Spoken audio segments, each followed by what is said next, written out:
Hi, this is my review of the MK Typist. I've been using this keyboard for over a couple weeks now, and I really don't have any regrets with purchasing it. I chose the Kailh box white switches, and even though this keyboard is offered with MX brown and red switches, I think the box whites make this keyboard stand out, just because there aren't many pre-built box white keyboards available right now. So this keyboard is sold on mechanicalkeyboards.com and branded under MK Keyboards.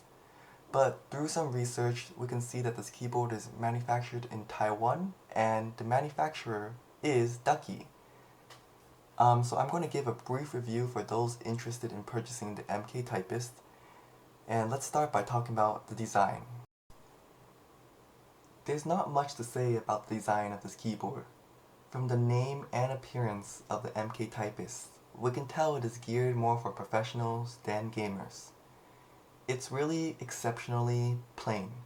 There's clean font on the double-shot PBT keycaps, no backlighting, no logos, and no bright colors.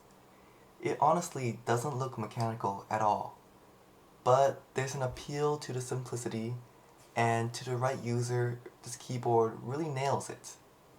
So I think from the images, you can tell what this keyboard visually has to offer, and honestly there's not much more I can say about it. So let's move on to the typing experience. The double-shot PBT keycaps use a clean font and are very rigid, just like the keyboard itself. These keycaps are far more rigid than the double-shot PBT keycaps sold by HyperX, which retail for around $25 and are often on sale for $18. They aren't slippery and they won't shine due to the PBT material. The legends will never fade since they're double shots, and honestly they're very comparable to aftermarket keycaps that are often sold for $30 or more. Now here's a brief typing clip.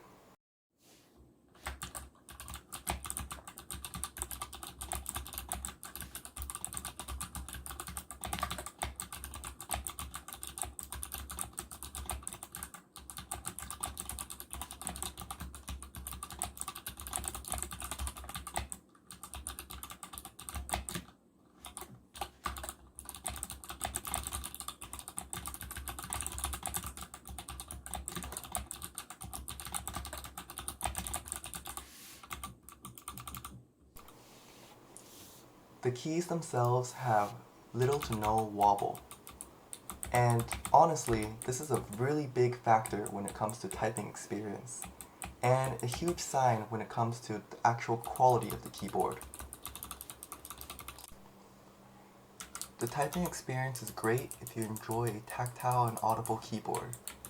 I prefer box white switches over traditional blue switches, and even though they are both clicky and tactile switches, they both have a different feel and sound, mainly in part due to traditional blue switches using a click jacket, while the box white switches use a click bar. So here's a sound comparison with Gateron Blue.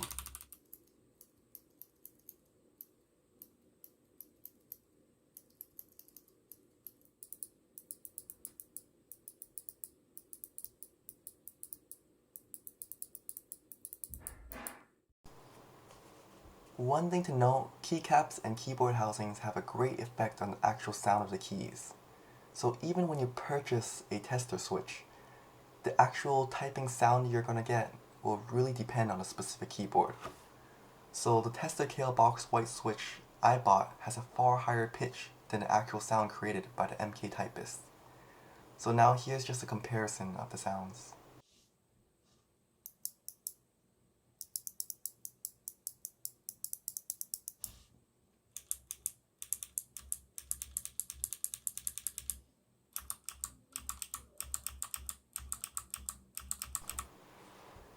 So now let's talk about the features.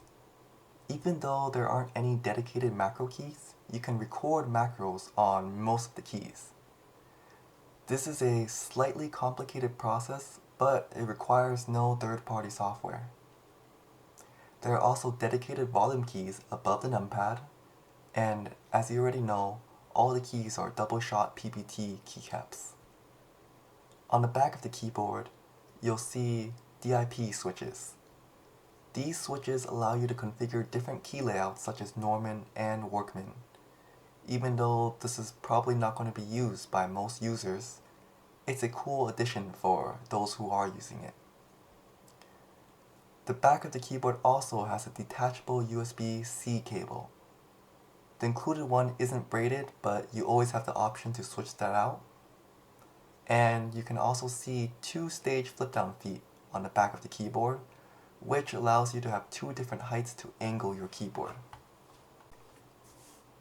Now, let's talk about features this keyboard lacks. A lot of the features it lacks are not necessarily cons, but preferences. For one, lacking a UI for the macros is convenient since you don't have to install third-party software, but it makes it more complex and it doesn't allow you to configure other options more than just key presses, such as people wanting to configure a macro for launching an application.